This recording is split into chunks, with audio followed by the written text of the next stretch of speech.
Hello, good day, everyone. Welcome to our lecture series for the course Understanding the Self. And for the previous videos uploaded, we have talked about on the various perspectives in terms of philosophical, sociological, and psychological. This video is all about the Western and Oriental or the Eastern thought. So we have there the subtopics, and let's start.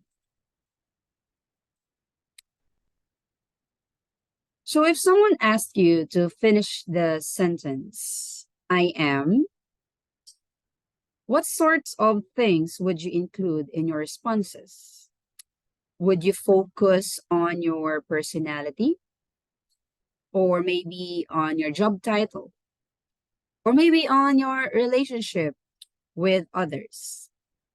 Don't you know that psychologists have found that a person's cultural background can affect how a person sees himself or herself? There are several cultural psychologists who reported that people are shaped by their culture, and their culture is also shaped by them.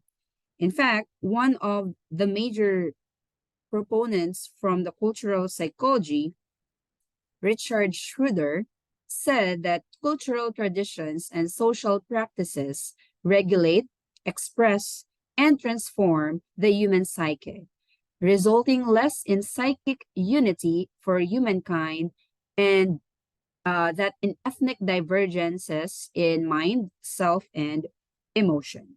So an individual thinks, feels, behaves similarly as that of the members of his or her community. However, um, each community has its own standards, right? Expectations, rules that shapes its members. And these differences are the reason people are markedly divergent, and this divergence is evident in the Eastern and Western concepts of the self.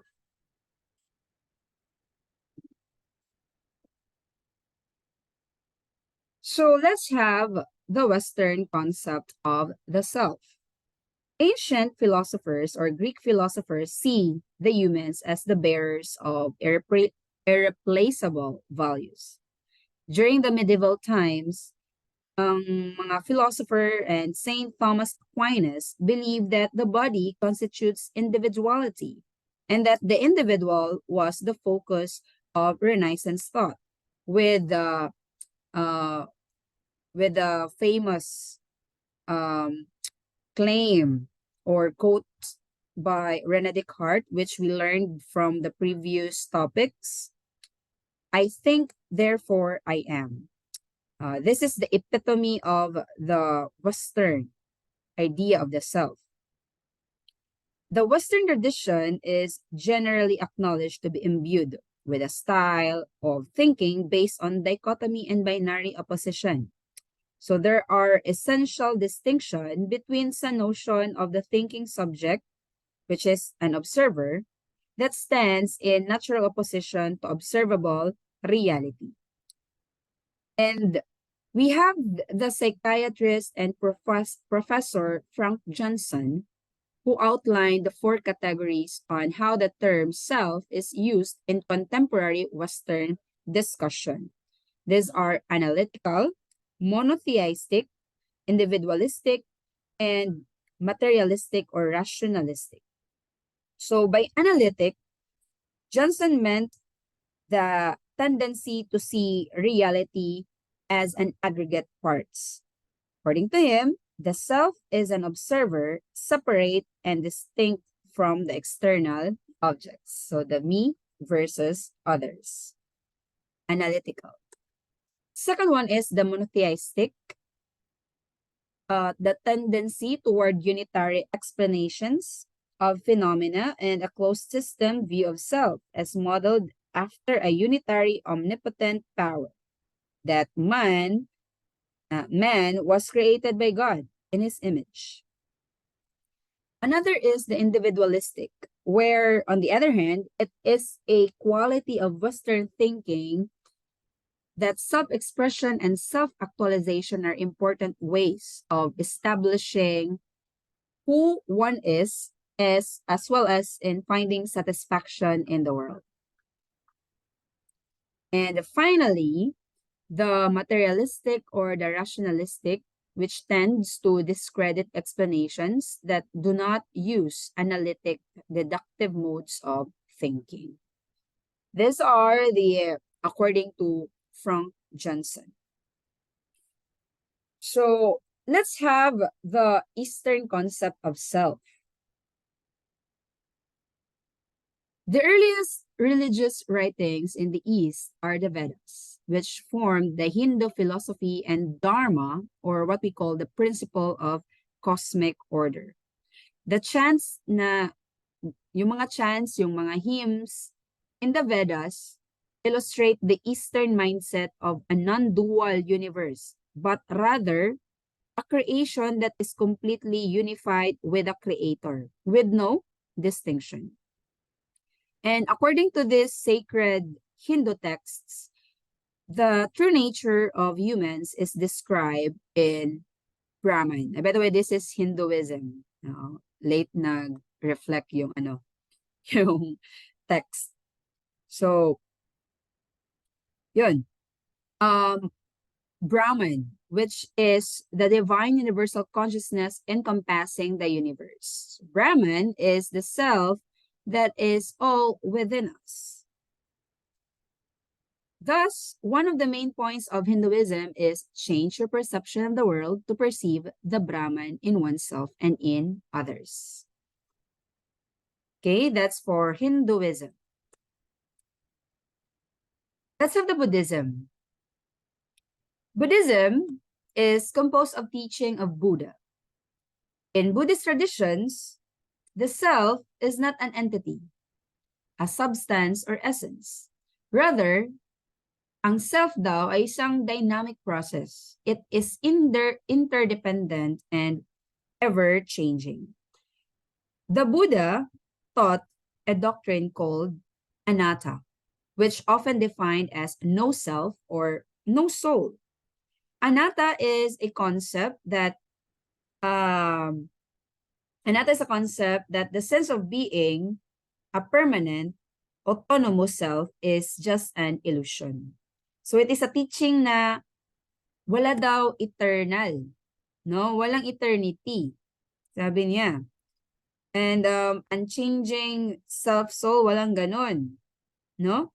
Inhabiting our lives or living our lives. So basically, yung Buddhist tradition holds that the human being's inborn mga erroneous views of the self as an enduring entity ay cause lang yan sa kanyang mga sufferings because he or she tries to hold on to what is constant flux and has no existence outside of shifting context.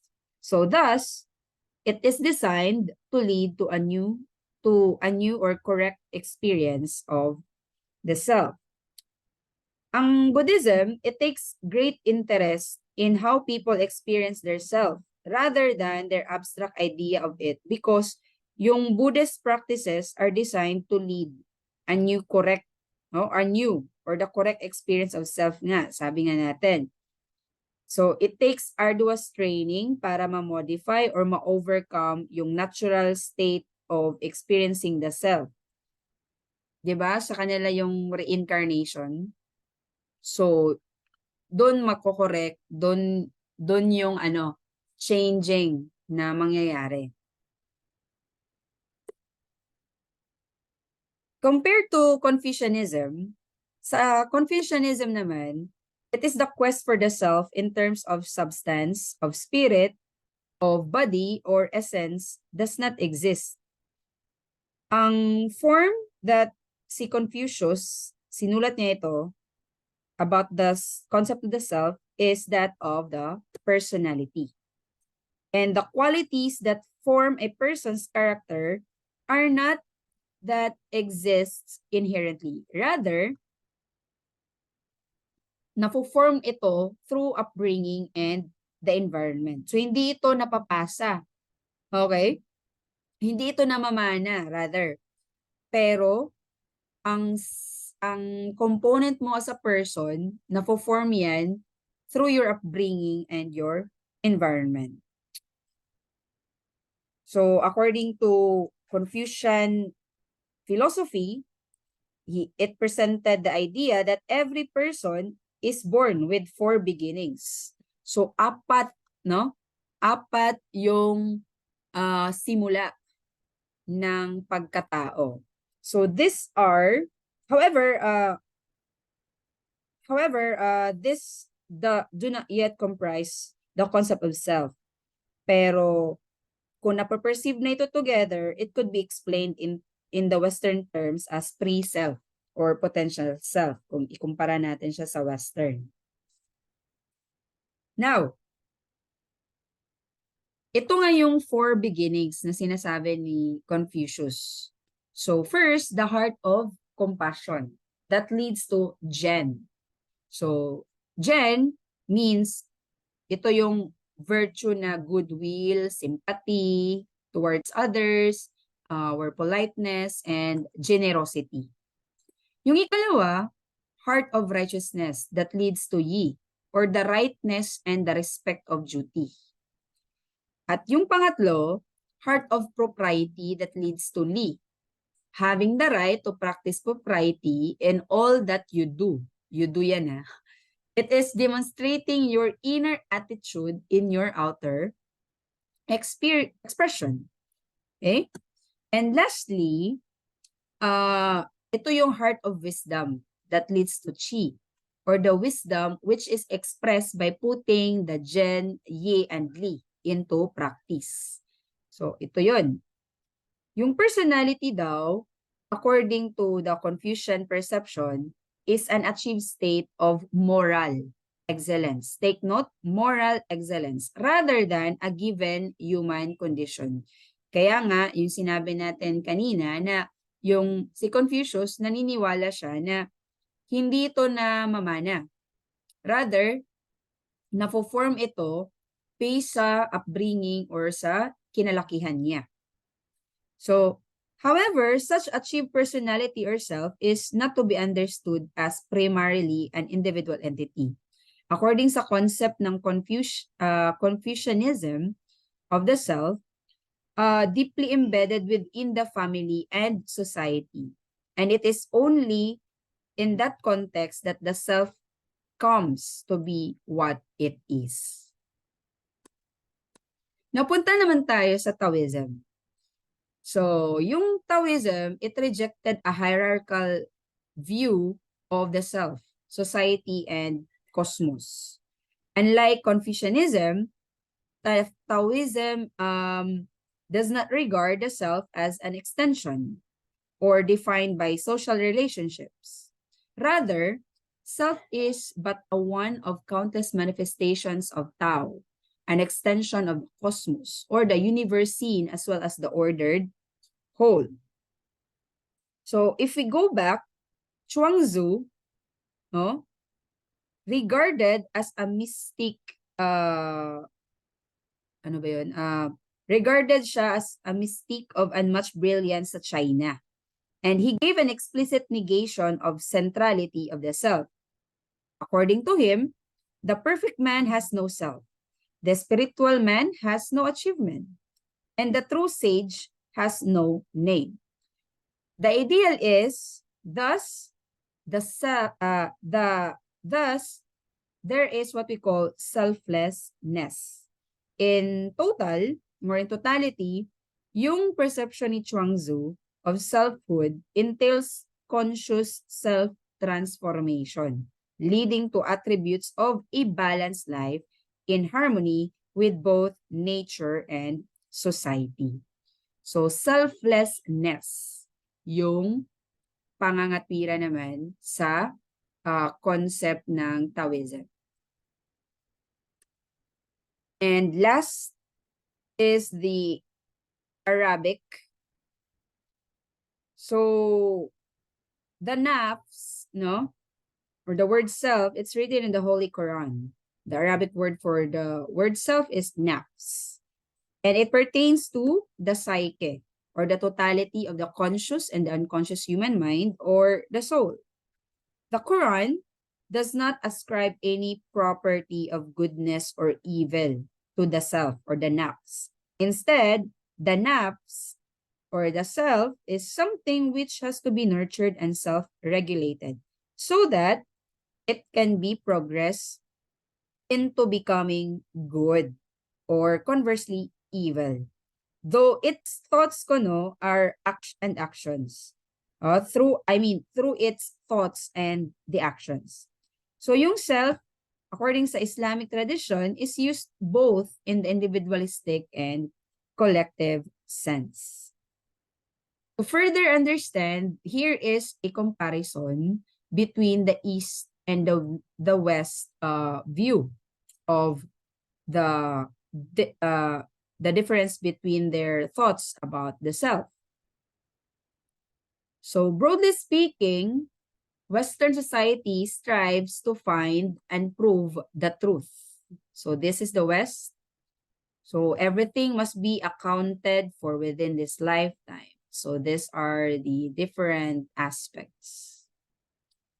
While the Eastern society accepts the truth as given and is more interested in finding the balance. So here, a nirvana signifies the end of the eternal cycle of reincarnation. So Eastern. So other observation is that Westerners put more stock in the individual rights. However, Easterners is more on the social responsibility or to become socially responsible. All right. So that's their philosophy, cultural values, and mindset, the difference. So let's talk about the individualistic self and the collective self. Americans are fond of saying, I am my own man. Have you heard that? And they even believe that they should assert and stand up for themselves. One of their famous quotes pa nga is yung I am the master of my fate or yung I am the captain of my soul. Because they believe that it is the person who determines how he or she lives his or her life. Individualistic cultures are such as USA, Australia, Great Britain, Canada, Netherlands, and New Zealand. They emphasizes the moral worth of the individual. They encourages that there should be assertion of one's goals and desires and highly value independence and self-reliance. They also insist that the interests of the individual ay mas importante or mas dapat inuuna kesa over the state sa isang social group. They also strongly oppose na yung mga external interferences sa nagaling sa society or institutions such as government dapat inuuna talaga yung own interest. So yun nga. So however, kung babalikan natin itong individualistic self, societies that focus on the person create an individualistic self-concept wherein yung isang tao, nakikita niya yung constellation of traits and characteristics that distinguish the individual within his or her social context. So yung tinatawag natin mga self-representation, it relies on interpersonal comparison processes and is associated with the motive of protecting or enhancing the person psychologically. So individualism or individualistic self. Comparing to collective self, a study conducted by Patricia Licuanan, a Filipino psychologist and also an educator, she was the former CHED chairperson. She determined that one of the strengths daw sa mga Pilipino character is our deep love and concern para sa ating mga pamilya, which includes not simply sa ating yung sa mga mag-asawa or sa mga anak or sa parents and siblings, but ini-extend pa yung love, yung deep love na sinasabi hanggang sa grandparents, aunties, uncles, cousins, yung mga ninong-ninang, and all other mga ceremonial na mga relatives. To the Filipino, one's family is the source of personal identity. Masyado talaga tayong makapamilya. Ganon. The source of emotional and material support and the person's main commitment and all the responsibility. So, Eastern culture practiced by countries in Asia like us here in the Philippines base our values and self-concept in a collectivist view. So people in the collectivist culture emphasizes the interdependence and harmonious relatedness with one another. For example, our family, co-workers, friends, and many more. So it is the utmost importance to be part and maintain social networks. Para sa atin kasi, importante talaga na mag-maintain tayo ng mga social networks, na mag-maintain tayo ng mga relationships, good relationships sa ibang tao para ma-fulfill din natin yung mga obligations natin. Okay? So, yun yung, baga kapansin-pansin sa view natin as a self na pag Pilipino ka or taga-Asia ka, binavalue mo talaga, family-oriented talaga tayo compared sa mga Americans or Western. 'Di ba? Take for example lang, yung pagdating mo ng 18 years old, dito sa Pilipinas, hindi ka na minor niyan, right? So, legal age na yan. Pero, nandun ka pa rin sa poder ng parents. Kasi nga, ganun tayo mag-value ng family. Hindi natin basta-basta pinapabayaan or binibigyan, paano yan? Hindi agad natin sila nile-let go. Kasi nga, gusto pa natin silang alagaan. However, dito sa Western, yung individualism, talaga namang china-challenge na ng Western culture yung mga sarili nila na maging independent, na habulin yung mga pangarap nila, yung ganon na mga mindset, at pahalagahan ang sarili. Okay? So, yun. Now, paano natin i-close yung gap na ine-emphasize? Kasi, yung dahil dun sa mga differences na na-emphasize natin earlier, yung Western self-concept has been challenged na hindi nito daw nakakapture yung significant relationship of pagiging interdependence in Eastern collectivist cultures. So, some contemporary self-concept theories attempted na i-close yung gap between the cultural concepts. So, si Baumeister, nag-propose siya ng tatlo, okay, na aspeto. So, ang una, private. Ito yung nabaliktad na. Ito yung nagre-refer sa mental processes that perceives one's own traits or behavior. So, for example, I am honest. I am na. I am honest. Yung pangalawa, yung pagiging public na aspeto refers to the generalized view of the self such as the perception of others view you. So, for example dito, yung people think I'm honest. So, sa pagiging dun sa simula, alam mo sa sarili mo na honest ka. Pagdating sa public, syempre, meron ka ng generalized view tungkol sa sarili mo. So, kino-confirm mo na yung ibang tao, yung pananaw nila sa'yo is honest ka nga. Pero yung collective, this refers to the view of self in a collective concept. So, my family expects me to be honest. Doon papasok yung pagiging family-oriented natin, yung cultural background natin, yung pagpuput natin ng consideration talaga or nilalagay talaga natin sa pedestal yung yung mga expectations, no? Na kailangan. So that's the collective view.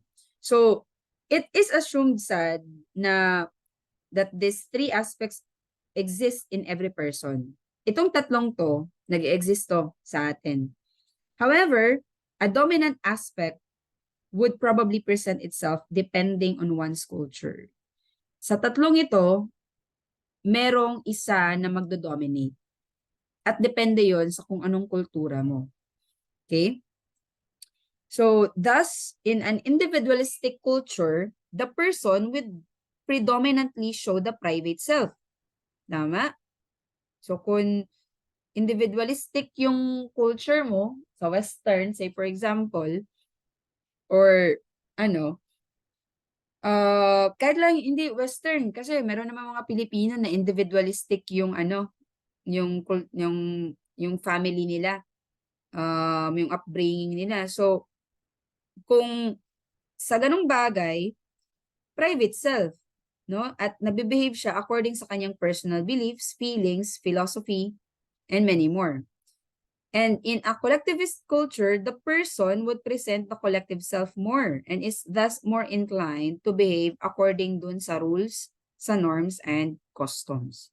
So kahit tayong mga Pilipino, hindi tayo taga-West, pero may napapansin tayo na may mga may mga independent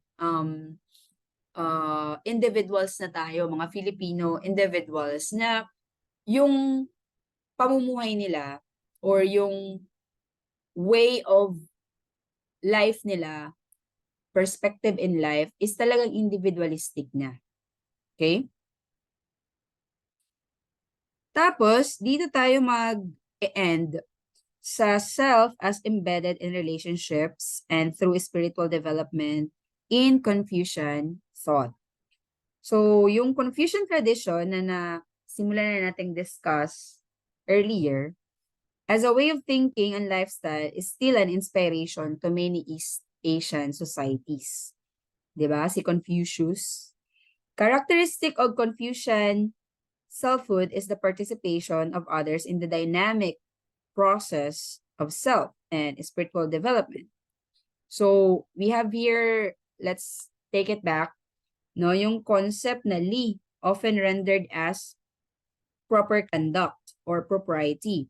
Originally denoted to siya as court rites or rituals performed para mag-sustain sa social and cosmic order. And the current context of Li moved beyond mere politeness or conventions. It has since been central sa Confucian human-centered religiousness. 'Di ba? So, nagiging polite na tayo, na-extend natin yan, virtues na yan. And in the Confucian sense, self-development is a lifelong commitment to learning, right? So, however, Confucian learning is not only about reading the books or taking exams, it is also about ritual practice. So, it involves practicing discipline for the mind and body to love our life. Okay? To love our life.